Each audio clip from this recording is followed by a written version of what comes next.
मुलाकात हुई, आगे की रणनीति के लोकसभा चुनाव लड़ने की रणनीति पे चर्चा हुई। चूक तो थोड़ी बहुत चुनाव में हो जाती है, कहीं न कहीं हो जाती है। जनता ने अपनी ओर से आप लगातार 400 पार कह रहे थे, 125 पे सिमट गए।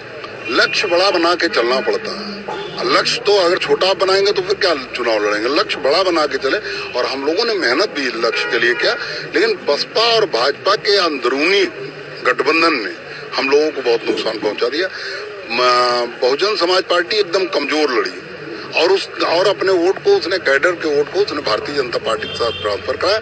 इसलिए आप अगर देखें तो समाजवादी पार्टी का स्थापना के बाद सबसे ज्यादा वोट इस बार मिला। ये वोट इसीलिए ज्यादा मिला क्योंकि जनता नाराज थी भारतीय जनता पार्टी से, और अखिलेश यादव जी को मुख्यमंत्री बनाना चाहती थी। एक समय था ऐसा जब तमाम जो बाहर के नेता हैं जब समाजवादी पार्टी में शामिल हो रहे थे, तो बीजेपी इस तरह का आरोप लगा रही थी कि ये नेता हैं लेकिन इनके साथ वोट नहीं आएगा। क्या मानते हैं वो बात सच हुई? देखिए, नेता के पास वोट होता है, एक विधानसभा, 2 विधानसभा एक जिले में होता है। लेकिन जब आप जैसे पॉलिटिकल पार्टियां हैं, उनके पास जहां तक संगठन होता है वहां तक वोट होता है। चाहे वो कोई पार्टी हो, चाहे समाजवादी पार्टी हो, बसपा हो, उसका एक कैडर वोट होता है, हर विधानसभा में होता है। महान दल का भी एक बड़ा वोट बैंक था। ये सच है कि भारतीय जनता पार्टी की रणनीति का हिस्सा रहा होगा कि उसने कुछ नेता अपने भेजे, जिससे कि भारतीय जनता समाजवादी पार्टी को थोड़ा सा ओवर कॉन्फिडेंस किया जाए, और जितना मेहनत समाजवादी पार्टी के प्रत्याशी कर सकते हैं वो न करके अपने गठबंधन के साथियों पर जितना विश्वास करके उनसे वोट ट्रांसफर करा सकते थे वही किया। जिस स्वामी प्रसाद मौर्य जी की बात आप करना चाहते हैं, मैं बात कर रहा हूँ कि धर्म सिंह सैनी, स्वामी प्रसाद मौर्य जब शामिल हुए थे तो इस तरह के कयास लगाए जा रहे थे कि बड़े चेहरे हैं समाजवादी पार्टी में शामिल हुए हैं, और उनके साथ कई विधायक भी समाजवादी पार्टी में शामिल हुए हैं। इसका लाभ मिलेगा, लेकिन क्या लगता है लाभ मिला इसका? वो खुद अपनी सीट गंवा बैठे। देखिए, लाभ तो कुछ न कुछ किसी का आने से होता है, लेकिन नुकसान एक सबसे बड़ा, अपनी सीट नहीं जीत पाए। कोई बात नहीं, हार जीत तो बड़े बड़े हार जाते हैं, और मुख्यमंत्री रहते तो हम लोग हार गए, उत्तराखंड में हार गए। हार जीत कोई पैमाना नहीं है। हार जीत का मतलब ये होता है कि ऐसे भी विधानसभाएं हैं जहाँ लोग 50,000 के अंदर 50 से 60,000 वोट पाके जीत गए, और 1,48,000 वोट पाके समाजवादी पार्टी प्रत्याशी इसी चुनाव में हार गए।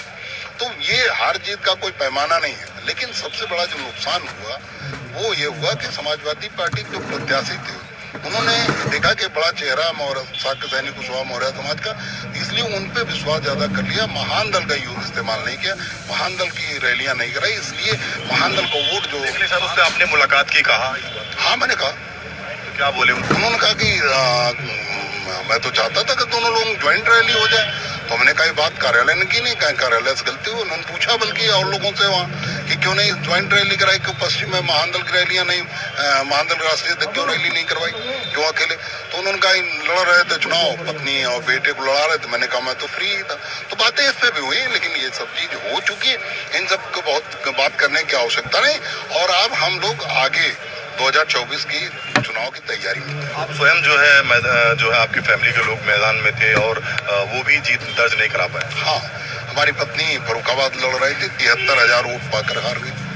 और हमारा बेटा बिलसी विधानसभा लड़ रहा था, बड़ा बेटा प्रकाश भैया, वो 69,000 नहीं करा पाए। हाँ, हमारी पत्नी फरुखाबाद लड़ रही थी, 73,000 वोट पाकर हार गई। और हमारा बेटा बिलसी विधानसभा लड़ रहा था, बड़ा बेटा प्रकाश भैया, वो 69,000 वोट पाके वो भी हार गए। वोट तो हम लोगों ने खूब लिया, मिला।